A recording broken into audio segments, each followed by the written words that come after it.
Hello, hello. Hey y'all, Hey, can y'all see us? Can everybody looking good?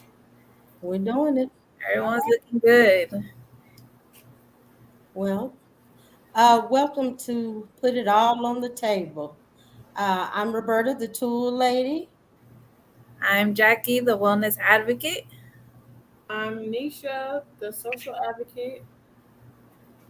And I'm Jay with the ish. All right. All right. Well, welcome. We want to welcome you all on this holiday. We're so happy that you all logged into us and that you're attuned to us.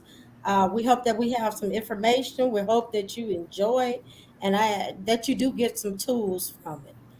So we're ready to go. Don't This forget to get your glass, your wine glass. Oh, okay. Get your wine glass so you can be entertained as well. We got entertainment for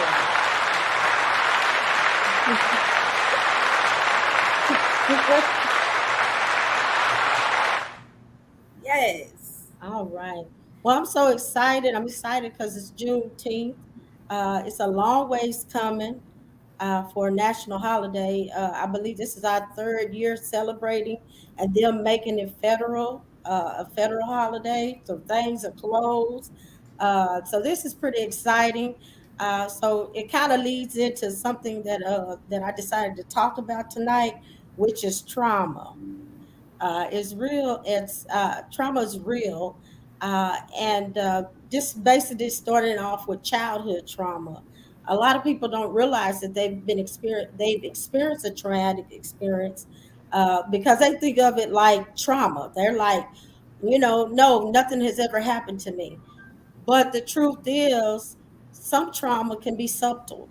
Some trauma can be something that is okay within the family, within your family, or okay within your neighborhood. But it can be traumatic, all in all. So that's what I wanted to discuss. So I got my ladies to discuss it with me to bring it to the table. Cheers. Right. All right. Come on, Jackie. So basically, right. So it takes so much courage to even discuss trauma, right? When I was listening to some of the things to get the resources together to even discuss it tonight, because I had the idea, even when we had the podcast, I was like, well, some people, it's just basically trauma. They don't know they've been traumatized. So they go sideways, right? That's where we get the anger, or we get the crying, or we get the overly being grieved and don't know what we're grieved about. So basically, we have we have the experience of it, but we don't know where to connect it to. So I'm gonna try to help that, and then I want you guys to help me as well, bring it to our audience. If you were raised in a environment where you didn't get your needs met, and that could be social, financial, it could be physical, then most likely you were in a traumatic experience. If you was in an environment where you seen people fighting on Tuesday and then they got along on Thursday, it still was a traumatic experience. Okay, that was yesterday for Father's Day. Just putting it all on the table. That was freaking yesterday. Okay, a bop.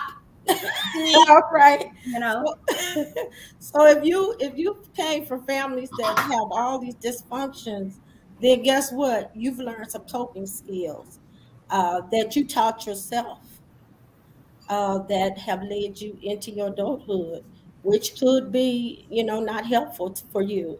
It could mean that you're rushing through life. It could mean that you might be sleeping through life. You might be crying through life.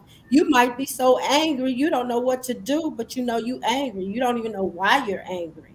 So all of those things have something to do with trauma.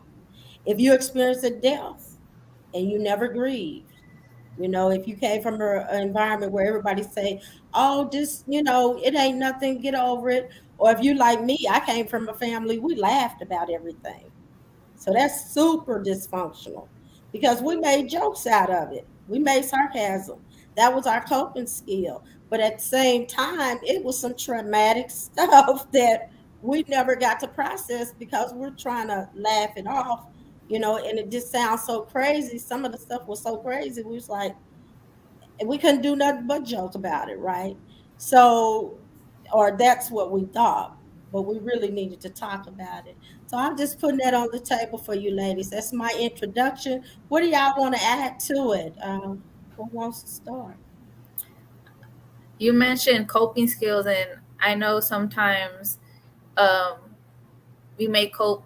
There's healthy and unhealthy coping skills, right? So we have to be sure that we're choosing to do healthy ones, and unhealthy ones could be, you know, abusing substances, and things like that. Not actually truly dealing with the trauma in a healthy way. So definitely that's something to consider when it comes to trauma and the way I that we just cope. um good, yeah. I'm gonna add, something to this, just in case somebody don't know what coping skills. These are things that help you cope with certain issues or triggers that you are experiencing. So for the listeners that's out there that don't know what coping, because I know I didn't know what coping skills um, is, and I didn't even know that I was actually doing coping skills, until somebody told me that, well, that's coping skills, right? I was like, because I know when my mom would sit there and she'll yell and cut, yeah, mama, you did it. Yeah, Oh Lord. you did it. Don't get on her talking about how you, yeah. But when she yells and she gets on to me about something, and I'll go in there, I'll be like,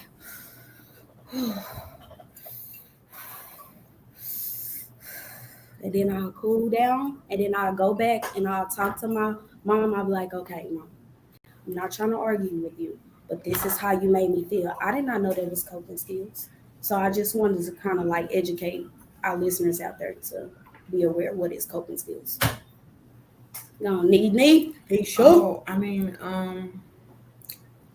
don't know. Y'all doing a great job. Um,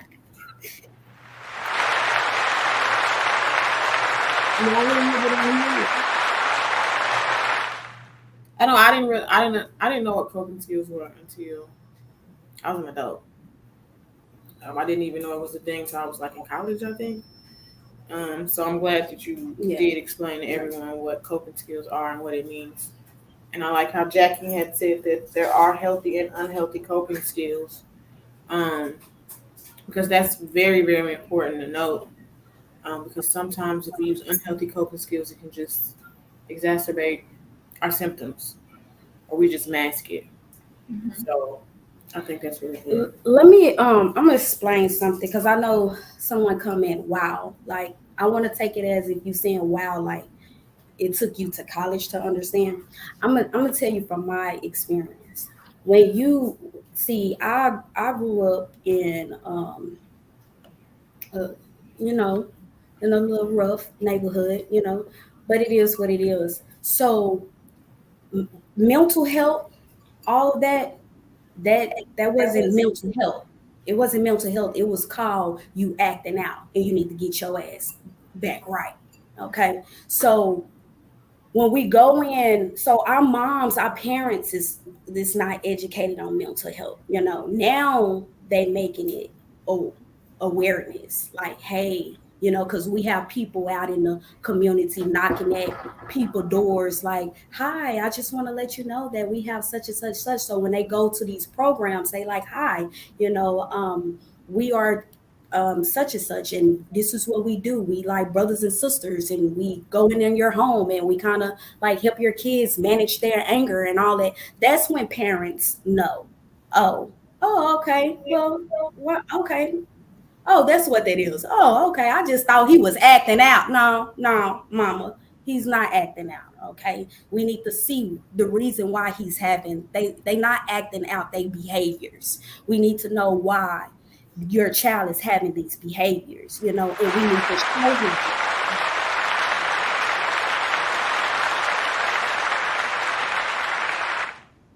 Thank y'all. Thank y'all very much. Y'all too kind. Y'all too kind. Um, so we need to know why he having these behaviors, and we need to know what's inappropriate and what's appropriate. So it's more so like educating the parents. So now you don't went through college and all that, and now when your professor tells you that, hey, maybe you need to use your coping skills, maybe you need to talk to a counselor, or maybe you need to, get in a group, and you like, huh? No, I'm not about to do that. That's stupid, because you're not aware of that. You don't know that that's actually a skill or sometimes or a strategy that you can utilize, to help with your anger. So just throwing it And out that there. goes to kind of what we talked about last week when we were talking about how there's a lack of resources and stigma connected to mental health, especially in the Black community and other, POC communities. If you don't know, if your mama don't know, your granny don't know, you ain't gonna know. Exactly. And that's one thing about society that I like to advocate for is social awareness. Everybody thinks, oh, it's 2023. It's no reason for you not to know anything. Well, yeah, there is. Because like I said, my granny didn't know, my mama didn't know, so I don't know. And I do want to point out social media.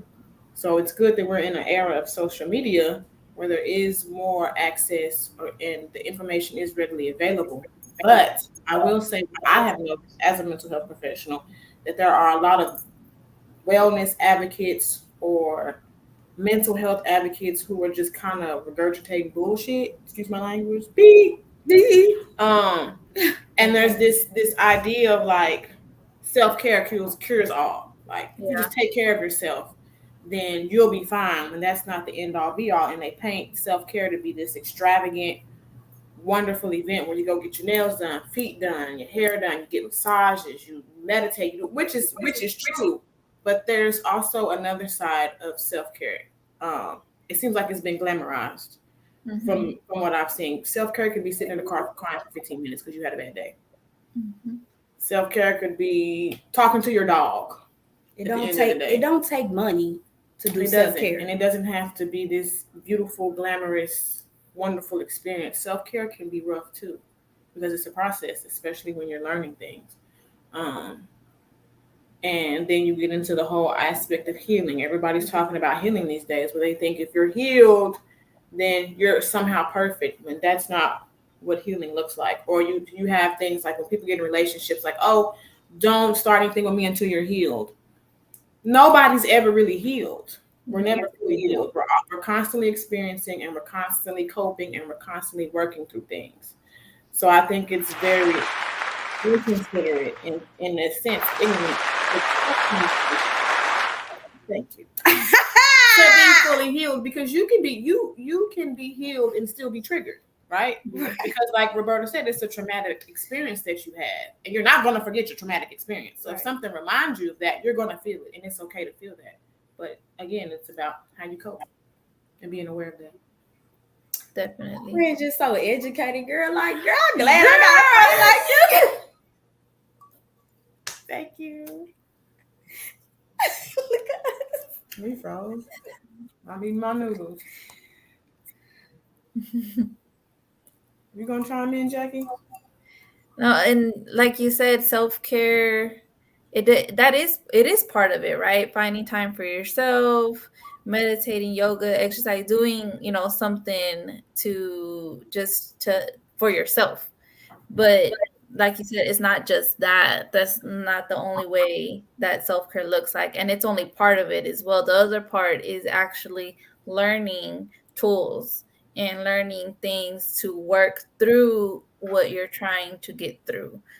You can't just sit there or just say, okay, I'm going to do this for myself. I'm going to get my nose done, drink a glass of wine every night, and all my problems will go away. And that's not the thing. That's only part of it. You have to work through it, and it's going to be a tough journey, and there's going to be a lot of emotions, but you have to be ready, kind of for that roller coaster, to truly start learning ways, right, to cope. That's good. I like that. That's very true. Well put, Jackie. Cheers.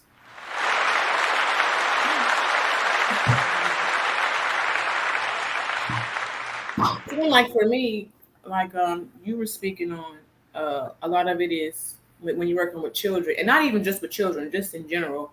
One thing that I've been happy to see in the 5 to 6 years that I've been doing mental health stressfully, but I love it, is working with the parents Right. or family members or Mhm. caretakers, because Mhm. it can be kind of counteractive if I'm going into this home and I'm working with this child or this adult or this teen and I'm teaching them all these skills, but the people in the home don't give them the space to practice those skills. Mhm. So, like for example, if somebody's triggered from a traumatic event from Mhm. childhood and nobody in the house understands, it's, oh, you're just acting out, you need to be quiet, and so now at this point you're just re-traumatizing the person. Right. Mhm. So trauma informed care is very important for us as mental health care workers and the family to know, so they can give their loved ones the space and safety net to cope and feel and go through the things that they're going through. Yeah, because it's okay to feel your feelings. I know one thing that I heard a lot, growing up was, boys don't cry, and I always in I heard once my kid's grandpa tells them that, like, no, boys don't cry. I'm like, no, no, no, no. I was like, don't tell my boys that boys don't cry, because anyone can cry, anyone can have feelings, and it's okay to have those feelings. He hurt himself, obviously it hurt him, or his feelings got hurt, and that's okay. So that's kind of, trying to teach, the older generation too, these things, Mm-hmm. that it's okay to have feelings, it's okay to not be okay. And we have to, and they have to, obviously they have to be, they may not be open to it, but it's just trying to educate them and tell them. And especially like with my oldest son that has autism, there be instances where he's overstimulated, overwhelmed, Right. and I'm telling them like, no, they're like, oh, all he needs is a whooping. I'm like, no, no, no. I'm No. like, allow him to Oh, I feel hate his to say feelings. that. I'm like, that's I just gonna make everything worse. I'm like, he's fine. He's overwhelmed. There's too much going on. He's letting you know that he's overwhelmed. Just let him go through his feelings. And once I got his attention and I tell him to breathe, he'll start breathing and he'll calm down. I'm like, he doesn't need a whooping. He doesn't need to get yelled at, because that's just gonna make you, me, and him get stressed even out. more upset, right? I'm like, no.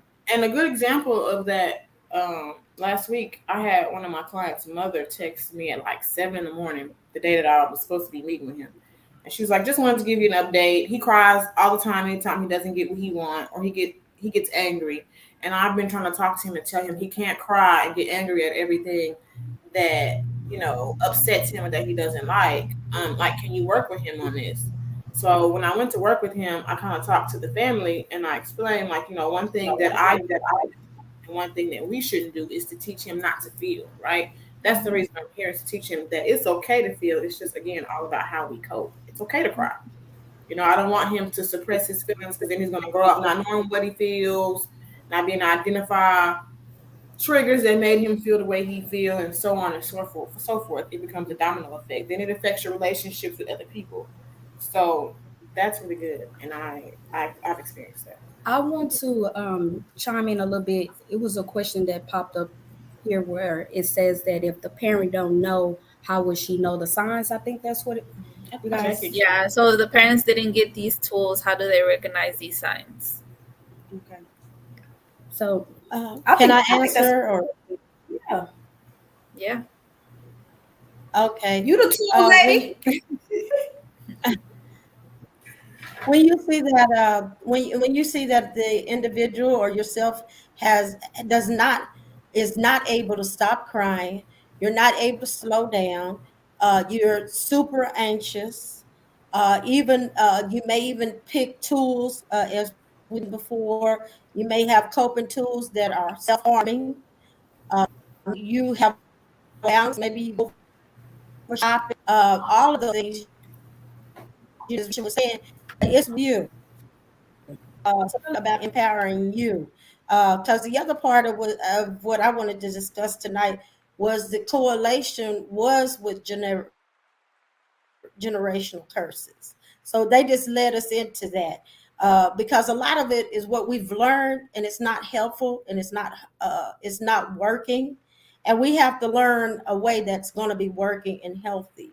As being suppressed and oppressed people, and that's all of us that are representative here, we have learned to oppress our feelings, our emotions, and then we've learned that it's not okay to cry.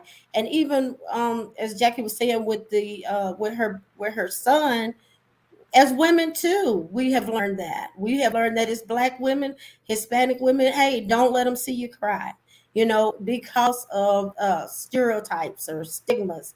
And I hear Raenesha say, one podcast probably last one, since it's our third one, is it correct about what they say about being angry? So I would say, when you know that that's when you know you might need help. You need help with setting a balance, because that's what it's all about. And then not being afraid to ask for help, because as I said, it's a lot of disassociation. The ADHD is even correlated with trauma. ADD, ADHD. The feeling, individuals feel like, hey, I got so much anxiety, I don't know what to do. I don't want people looking at me. I don't want people, to even say anything to me. I feel like I'm being put on the spot. So those are the things that I think you want to look for.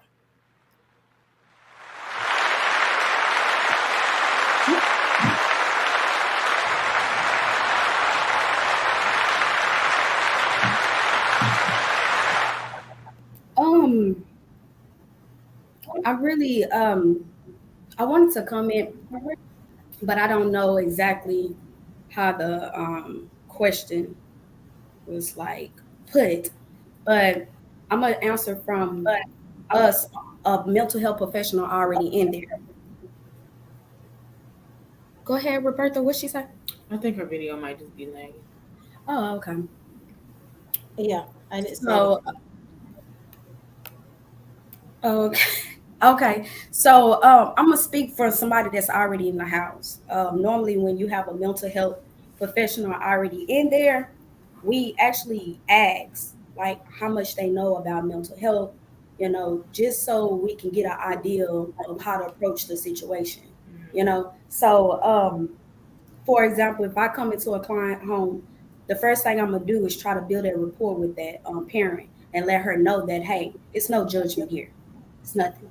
Only look, I have the same emotions and problems too in my life. It might not be exactly what you going through, but we still humans at the end of the day. So we're not here to judge you or anything. So it's so important to set that stone and set that tone right there. Like, hey, look, we're not here to judge. But once they open up and tell us a little more information about it, we can demonstrate and we can also model certain behaviors. Because I know with me, with my kids, um, my little kiddos, not my kids, but with the kiddos that I work with, I kind of demonstrate to the mom so she can point out. So then she'd be like, "Oh yeah, yeah, little bean bug was doing that." You know what I'm saying? Like, yeah, Baby yeah, bug. bean bug. Little bean bug did flip across my couch, and he did this and he said this to me. So when she kind of see the examples, then she'll be able to relate. Like, oh, okay. So now so now we on the same page. Okay. So now that you can be like, oh, okay, so what can I do about it? And then that's when you start telling them, okay, well, these are the strategies, these are the skills, these are the tools that you can use to help with little bean bag so he won't flip his ass on that I couch thought it was again. bean bug. Oh, little bean bug, Bean bag. little bean bug, because next time he flip over that couch, you know how to handle that situation. Right. So So, and it's basically just in a nutshell collaborating with the caretakers. Like one thing that I like to do is when I come in, I talk to the parent. How's things been going? Have they been using their skills? Have you seen any issues? I work with the client, and then I come back to the parent at the end of the session, tell them what we worked on, how things went, and give the parent and the child some homework. Like, hey, today we worked on coping skills. I know you say he's been crying a lot. So me, him, and I agreed that when we did this activity, that when he's sad, he's gonna hug one of his stuffed animals.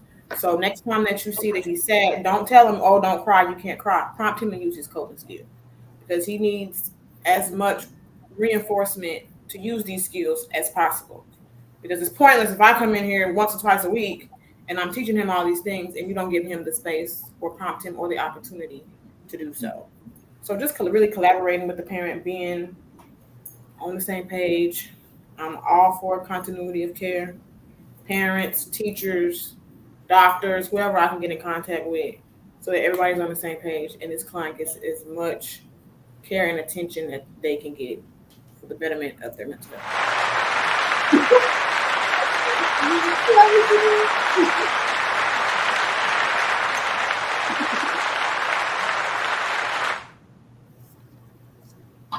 Cheers, Jackie. Cheers, Cheers. Roberta.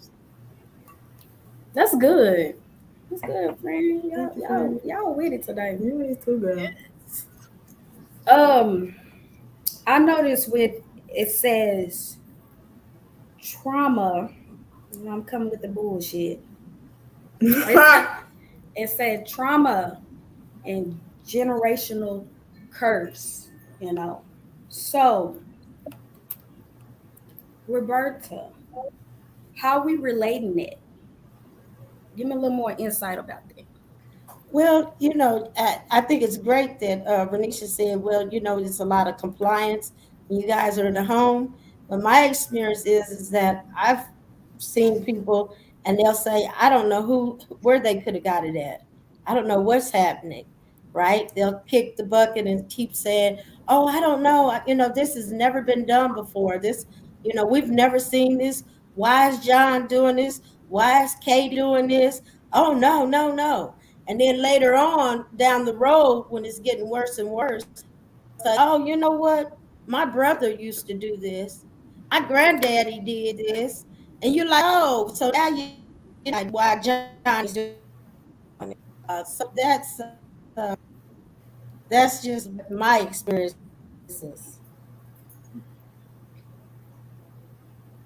That's it, Jackie.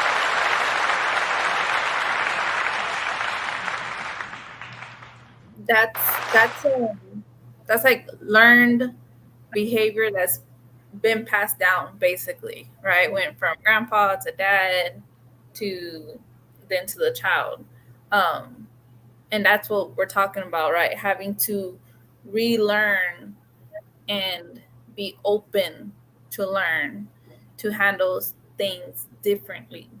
Um and it's really just about being open to want to learn, researching, different things, um and not being scared, again, like we've talked about, to seek, the help, or question, is there something more going on here than my child just having a fit, or myself just not wanting to do anything, just want to be, laid up in the bed, or not want to go to work, or what have you. One thing I want to do is I want us to backtrack because I know I know we know what trauma is, but maybe some of our viewers don't. And I've also noticed that there's a lot of misconception out there about what trauma really is. And a lot of people don't know that there's different forms of trauma. You got acute trauma, all types of trauma. Mm-hmm. So trauma isn't just something that, oh, he made me mad today, or oh, I don't like this person because he does this, this, this, and that. Trauma is something that's deep rooted and very distressing, that can follow you throughout your life, that basically almost feels like it's haunting you in a way. So things like child abuse, um, emotional, physical, mental abuse, just car accidents, anything. For acute trauma, it doesn't have to be that deep, but it's just a really distressing event that just kind of follows you and affects, I forgot how many areas. It's supposed to be so many areas of your daily living that it affects your functioning. So I just wanted to kind of summarize that to the best of my ability. Yeah. Thank you. Y'all have a question. How do you stop generational curses without offending or upsetting, your parents or your grandparents.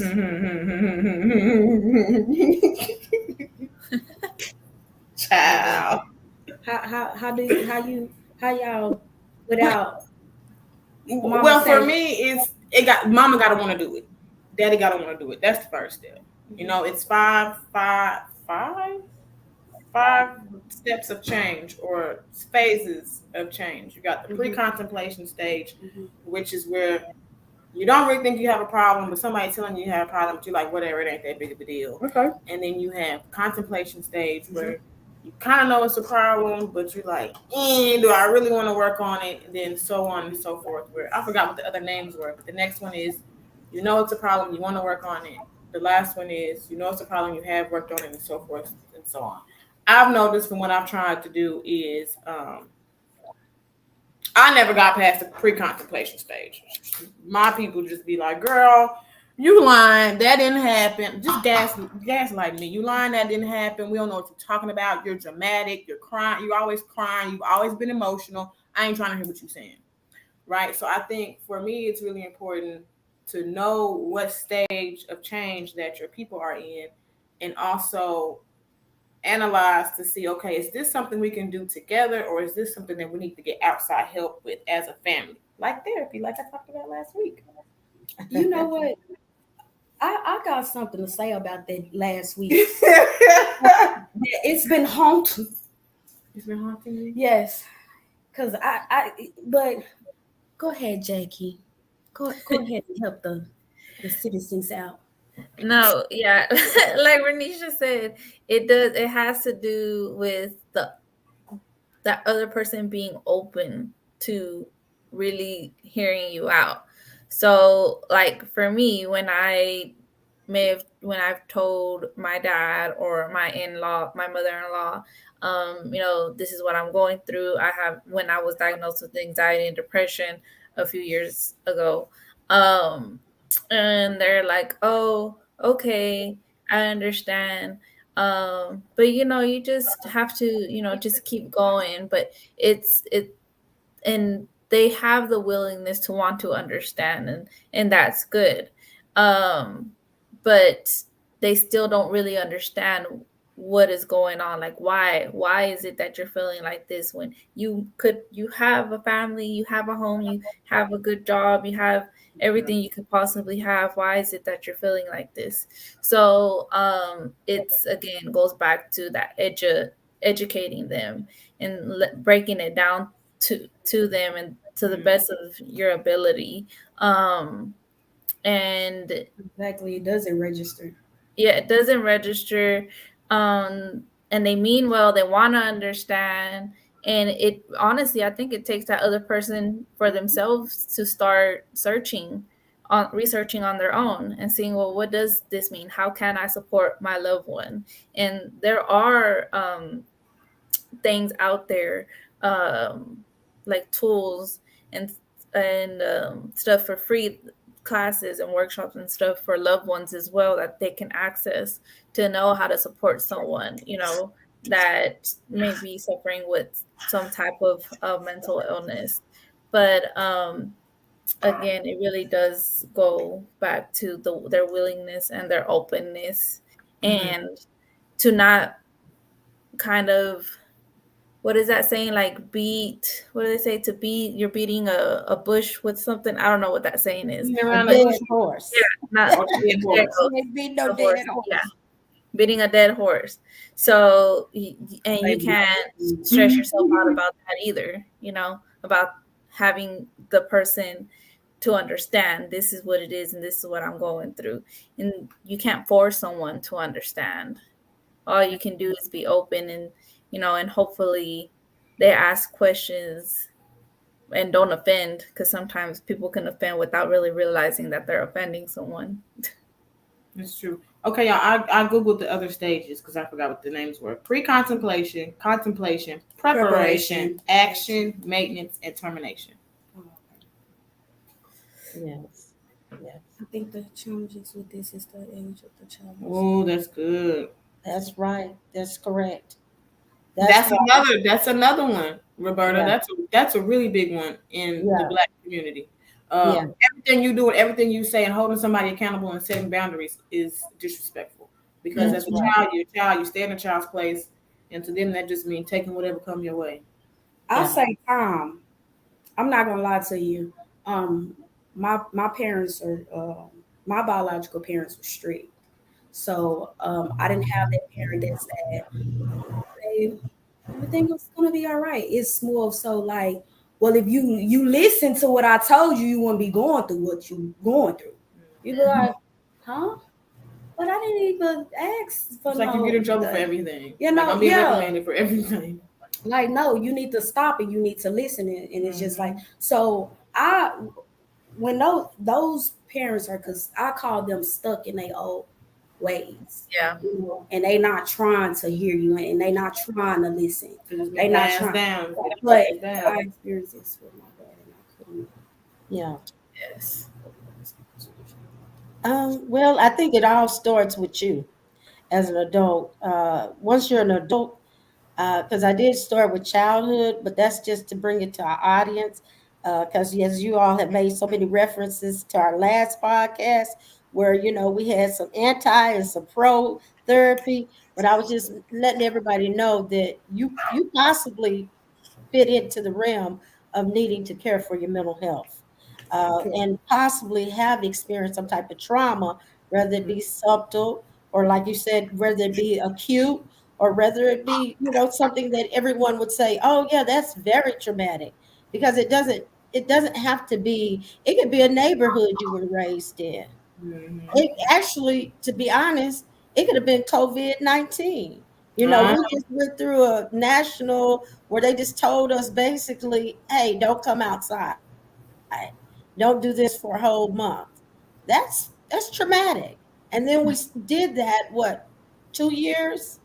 That's very traumatic. And with our family members dying, friends dying, that's those are all. So we've all been through something that is traumatic. Not only just to mention the childhood, but the children. As children, we really don't have too much say so. But I think as adults, it's good that as a parent that you start now. You realize and you start now, and you want to change that dynamic in that family. You got that right. Things don't have to continue. You knew it didn't work, like you said, the strictness, or even if it's just a family that was over religious, and you couldn't really tell people how religious you were because it made you weird, and you had to, live with that because you couldn't go to school and say, I feel kind of weird because our family does this and this and this, because it could be all of those things are experiences. So I think that, but also, Jay, what you got for us as far as putting all on the table tonight? I have me. oh, okay. Okay, Oh, yes, okay. Let's hear Okay. it. I'm Okay. set up for this. Okay. Hold on. Let me get ready. Hold on. No, I got it. I'm running low. Come I'm on, gonna Jackie. refill. Can I get Okay. a refill? Okay. What I have tonight is that I'm gonna speak on the trauma event. As far as um, I'm not gonna go into depth or detail, whatever. But I have my trauma. One of my trauma was so dreadful that, to the point that when I did have my daughter, that I used to cry every night because I thought that I had some of that trauma in me where my daughter will get affected by it, you know. So it was just more so. Um, I used to be really, really scared. I used to be really, really scared. Like, man, I was raised to be tough and mean. I was raised, strict and no emotions. Mm, So I was like, oh my God, how can I show this emotion towards my daughter? You know, mm-hmm. like, and if I don't do that, then like she's gonna turn out like evil and bad. So I used to reflect back and be like, oh my God, I can't. have my daughter to experience what I experienced, So what helped me fix that was that is grind mode. I knew exactly what kind of lifestyle I want. So that's why I said time. I had to step back and show my family like this is the lifestyle and this is, you know, what I want for my child. So you either on board or you not on board, Right. you Right. know. So I understand the respect, and so that's how you break in generational curses is time. Stepping back and letting your parents know that, hey, this is not the lifestyle I want for my kids. So if you want me to be around and my child to be around, I'm not doing it. I'm not doing that with y'all. Y'all not about to bring this around my baby and damage my baby. So I took that break. I took that time. And then when it was time to talk, these are my expectations. This is what I want because I let you silence me for Mm-hmm. 18 years, or for 20 years or for 30 years. You silence me. I didn't have no voice. I didn't have none of that growing up because you speaking, but can I talk back? No, no. I'm speaking to you and you shut up. Because what I said goes. And if you don't like it, that's the no. That's how I was raised. But no, I have my own child and I have my own life and I'm grown. So here's my open mouth to you. These are my expectations because you silenced me for too long. So either you get on board or I'm gone, because my child life matters, So I know we speaking on um,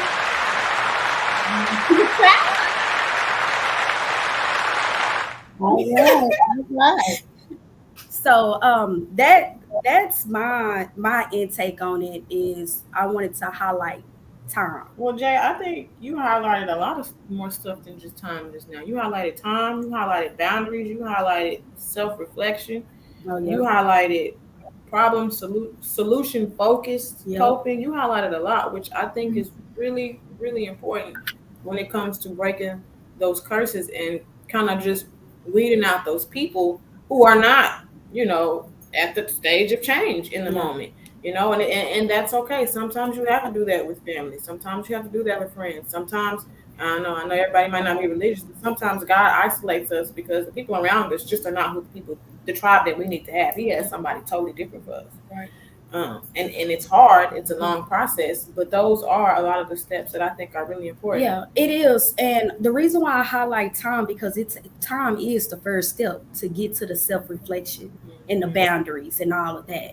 In order, that's why I kind of like highlight time.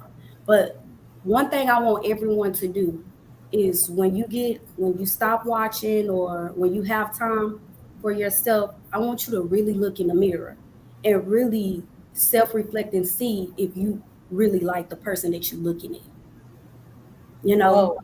and yeah, that's a deep one. Really look, just you know, just like in there, like really just deep down in your soul. I don't want to.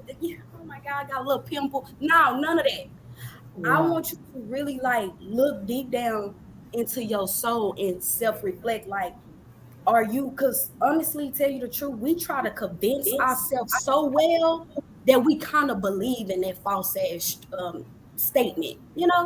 Like, yeah, oh yeah, even though you're messy, you try to put everything around it on why you're not messy, and you actually kind of believe that you're not, but you is. So sometimes you really just gotta sit back and really just look in the mirror and look deep down into your soul and kind of self-reflecting, like, do I like this person that I'm looking at? And if something about you that say, well, it's some things I need to change. No, I need you to go down and write down all the things you need to change.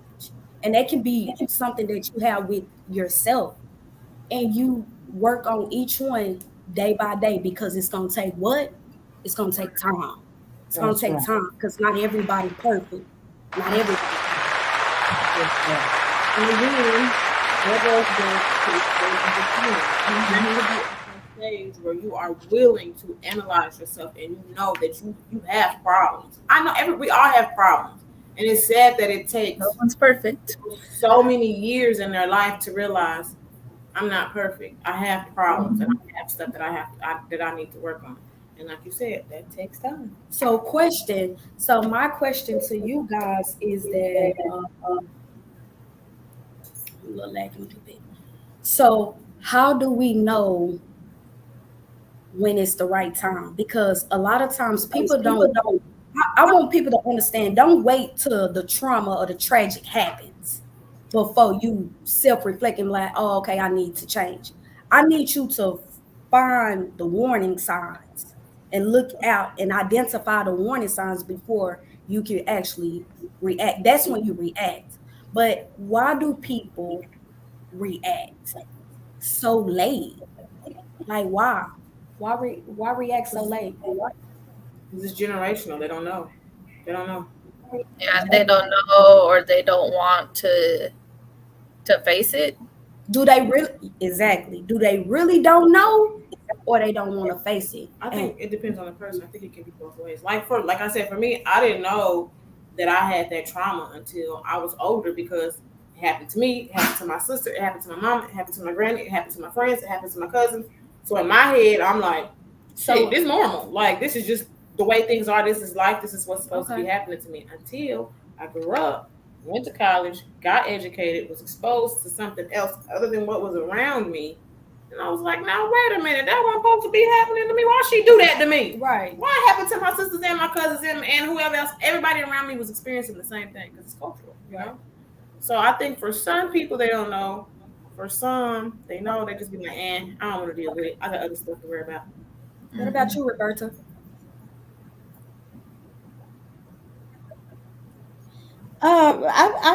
I think that it's good to do an inventory of self, to check yourself.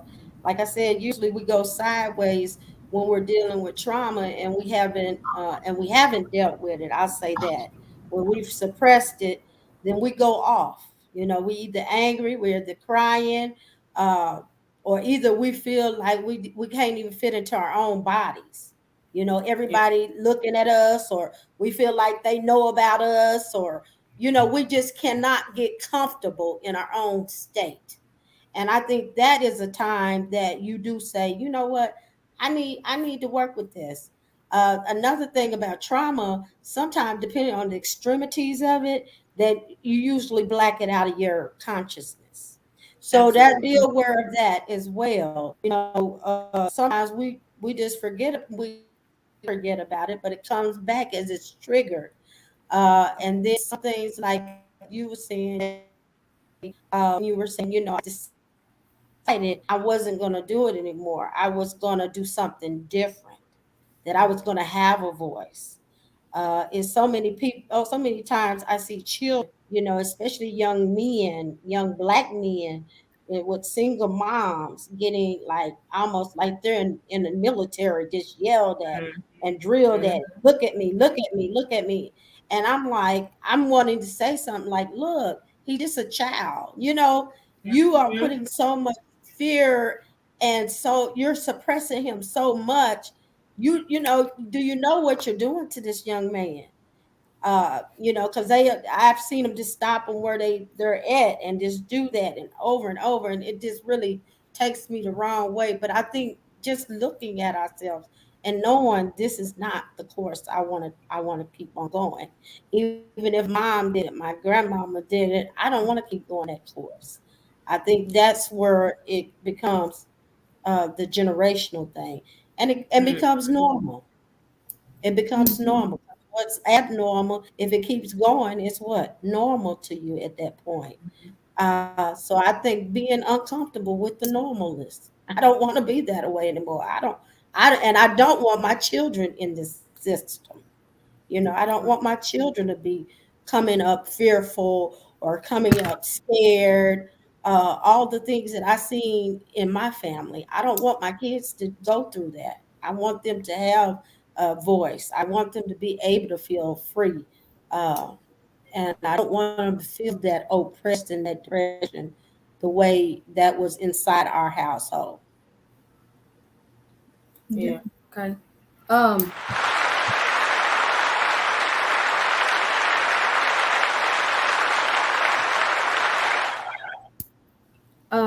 Next question. Okay, because I'm gonna say the question. I'm also give my point about it. Okay. So where did trauma? How can you identify trauma? Like what is trauma? So my thing is that I'm gonna piggyback off Roberta because when you throw away stuff, when you say, you know what, I'm not gonna worry about it anymore, and it comes back, it doesn't matter a couple of months, a couple of years, or what later, that's trauma. That's when it becomes your trauma because it's affecting your presence. So that's my intake on what is trauma and how it come about it because I can sit here and my husband can be slapping the shit out of me every day. Lord, please don't let that happen. Just because I'm gonna have kill him, okay? But I got I got it. But he, but if he's slapping the shit out of me every day, and then all of a suddenly he goes to jail or he goes to prison for some reason, and I enter into another relationship, but the next minute he draw up, and all of a sudden he slap me. Oh, I must did something wrong, babe. What you need me to do? That's trauma to me because you were so stuck with that abnormal behavior that you accepted as your norm.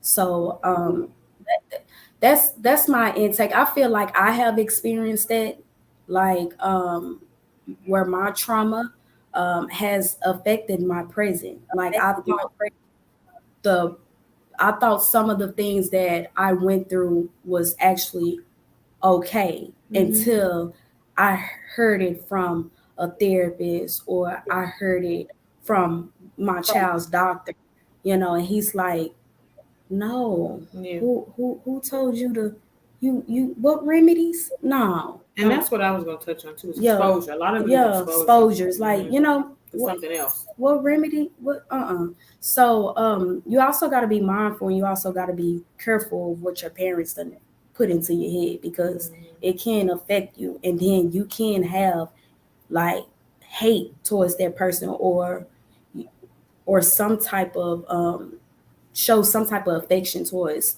your loved one because of what they taught you that wasn't right. So be aware. All I can say is just be aware of your trauma. Like once you see them warning signs, it's not normal for somebody to raise their hands up at you. It's not normal for somebody to curse at you. It's not normal for somebody to argue when your mom telling you that no, damn it, it's what I said. That's not normal. Okay, that's not normal at all. Your mom should be able to. You have opinion. You have a voice at a young age. When you able to talk and like my daughter's two, she have a voice and she should be able to express herself. And it's not now you just bad or you just whining. No, she have a voice. Her opinion matters. Mhm. Start like showing them actions and those behaviors.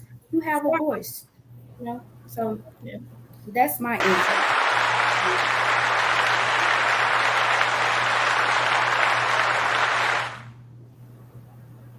And now, before we end, I just wanted to add one last thing. Most people that are in prison had traumatic childhoods. Yeah. So most of them had overly traumatic childhood. I think it's the percentage is like 97% of individuals who are incarcerated have That been speaks proven volumes. to have. Mhm, right. My goodness. That's Yeah. crazy.